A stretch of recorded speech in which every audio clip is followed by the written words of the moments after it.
Hey guys, so I've been making a lot of random art during my free time that I've been putting up on Instagram and also sharing here on the screen for you guys to see. And I did not expect this, but they have been going viral with getting thousands of shares and saves and all of that. And since I've been just drawing completely varied objects like stop signs and shadows and trees and random quotes and all of that, I've been getting so many questions on how I'm able to draw so many things at such a decent level. So I thought, why not let me make a video for you guys, giving you guys 8 steps that could help you get to that point, while I also record a full length process of me drawing one of these artworks that I can play in the background for you guys while I take you guys through the lesson. Okay, so let's get to that. Now, step number 1 is you need to learn to let go of 3 things. One, you need to learn to let go of making everything look good. Let go of that perfectionism. We want to have fun while we make art. Two, let go of all the workflows that you are currently used to. And three, let go of waiting for the perfect things. That is, waiting for the perfect time, waiting for the perfect place, and waiting for the perfect references or anything else that you need to get you to make art. Okay, let go of all of those things. Step 2 is that we are going to start super simple, and you are now going to start collecting very simple references that you can follow along easily. Now, if you are more comfortable with backgrounds, start collecting references of backgrounds that are easy for you to draw, and then add in some props, maybe zoom into the background a little, and then maybe start adding in some characters to the background, and slowly get better with characters, get better with anatomy, get better with storytelling, all of that. Okay, start increasing the difficulty of your references as you go along. Similarly, if you're really good with drawing characters, maybe you're really good with drawing anime type characters, start with those first, then slowly expand the background, make your character a little smaller, add in some props, all of that, use different references.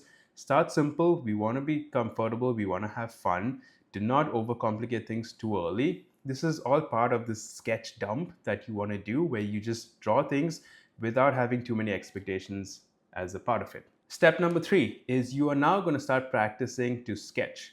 Now, the beauty of sketching is that it is the lowest form of entry for an artist to make art. You can literally just take a pencil and draw on paper and you are done.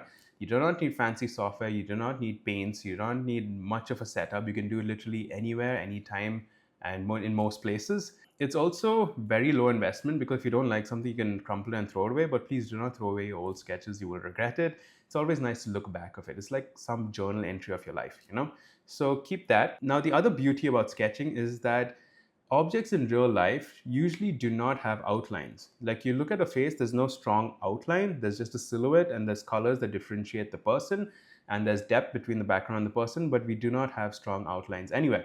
So if you are able to capture the things that you see with just outlines and sketches, that's quite an impressive task, and that's super cool. And the way you sketch also has a big impact on your art style going forward and how you choose to represent things. So get comfortable with sketching and start sketching a lot of the references that you are seeing. Once again, go back to step 2, start small. Don't directly start with painting, start with sketching, because most of these artworks that I make that have like a character or prop or something always start with a rough sketch and then I move on to the colors. So you need to get good at sketching out whatever ideas you have and whatever ideas that you see in the reference images. Now, step 4 is to break down first and then copy. You do not want to just blindly copy something. You want to look at a reference image and break it down into layers in your head. For example, if it's a background, do you first see the leaves at the back, then the branches in the front, then another branch, and then a bird sitting on it? Like, what does the reference image look like, and how would you go about it step by step? And how can you easily capture this thing in minimal effort? Okay. The same thing goes for drawing people. Would you first draw the eyes? Would you first draw the hair? What about this character attracts you the most? Where would you start with? How would you break down the pose? How would you draw the clothing folds? All of that. Break it down, understand, and then copy. So whenever I look at a reference image, I already have a workflow in my mind where I do not actually have to experiment with too much and then get to the sketch. If I look at something where I have to create a ground and that's in perspective, I can just make a texture on a flat plane and then distort it into perspective. Okay, I don't have to draw things in that perspective. I can just use the transformation and distort tools. Okay, that's the beauty of breaking down your workflow and thinking a little out of the box. Okay, step 5 is a little underrated, and it is to always go from your rough sketch to flat colors first. So that means to block in every important thing with flat colors. For example, there's a character, I use one layer for the skin, one layer for the hair, one layer for the clothing, okay, and then I paint on top of that. Okay, and when it comes to flat colors, I always like using like a neutral color. something that isn't in the light and something that isn't in the shadow. So I call this the base layers.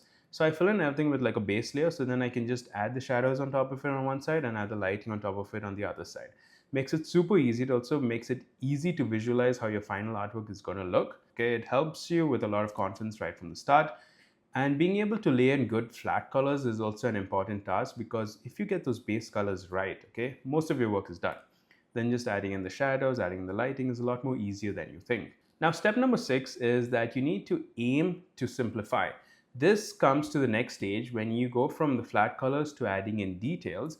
You need to learn how to simplify these details. Now, for example, if you're drawing a tree with branches and all of that, are you going to go in and draw every single tree branch with every crevice that's on the branch and every single leaf individually? No. You'll probably find some way to draw leaves faster, a faster way to draw texture on a bark. You do not need to go in and draw every single detail. You'll find out some hacks, tips, and tricks to actually speed up your workflow. Let's take another example of drawing people's hair.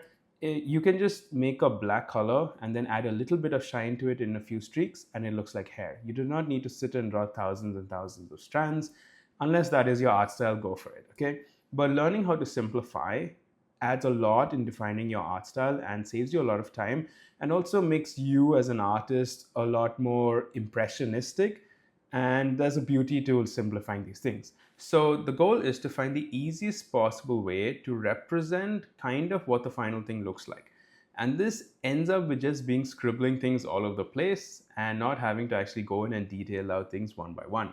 Once you start thinking like that, it is super fun, super easy. Artwork just becomes a whole other plane where you just feel like you have superpowers to some extent, and it is fun. Now, step number 7 is to study from other artists. Okay, look up to other artists and see how they have done the things that you are looking to do. Now, this is where you can compress years of learning into a few artworks. Okay, so for example, if you like artists like Sam Does Arts or Ramon or Guez, Loish, whoever you are looking at, look at how they do things. Look at how Loish draws hair. Look at how Guez does his lighting. Look at how Ramon just exaggerates his characters and gets so much into it. Look at how Sam Does Art simplifies skin tones and lighting. All of that, look how they choose to represent the ideas that they have and the methods and techniques that they use. For example, Sam Does Arts uses a rake brush to draw a lot of his hair texture, which is quite a smart move, right? It just saves you a lot of time. Similarly, study these artists and try and experiment with their workflows as well. It'll just save you so much time and you won't have to figure that out from scratch. Remember, these artists have spent years developing their techniques, and you just get it just by looking at their images because you see the final product, right? That is such a hack. And let's move on to step 8, which is to have fun. And I mean, have a lot of fun. Because if you want to reach a point where you're able to draw many things, a large span of reference images, a variety of things with ease, it means that you would have had to draw a lot in your past career. Okay, and that means a lot of experience, a lot of drawing, a lot of hours spent on it. And you do not get this just by forcing yourself to draw or make it a chore. Yes, discipline is a big part of it, but discipline plus love for art goes a long way, and you get that when you have a lot of fun. If you are having a bad day, if you're not able to draw that day and you're trying your best, it's fine. Everyone has bad days, leave it. Okay, you do not want to start hating art. Come back again the next day and draw again. Okay, so the whole point of this is to have fun. And even if your first few artworks are terrible, stick with it. I give you a challenge to draw at least 10 random sketches from random references and see how you feel at the end of it, but get past it, because people usually do like 1 or 2 and then kind of change their mind, and then they go and reassess, what am I doing with my life? What am I doing with my art? Is this a good plan? Should I just think of a bigger project? What impact am I having? How do I find my art? All of that. Stick with something for a bit. Have fun. Make 10 sketches out of reference images that you want to try using. If you're inspired by me, go for it. Paint random things, use reference images from Pinterest or anywhere else that you want. You can even study some of my works and do that. Get past 10 and see how you feel, and remember to have a lot of fun. And that is it, guys. 8 steps that I personally have followed and I like using, and these are the things that came to my mind when I started reading your comments about drawing random things like this.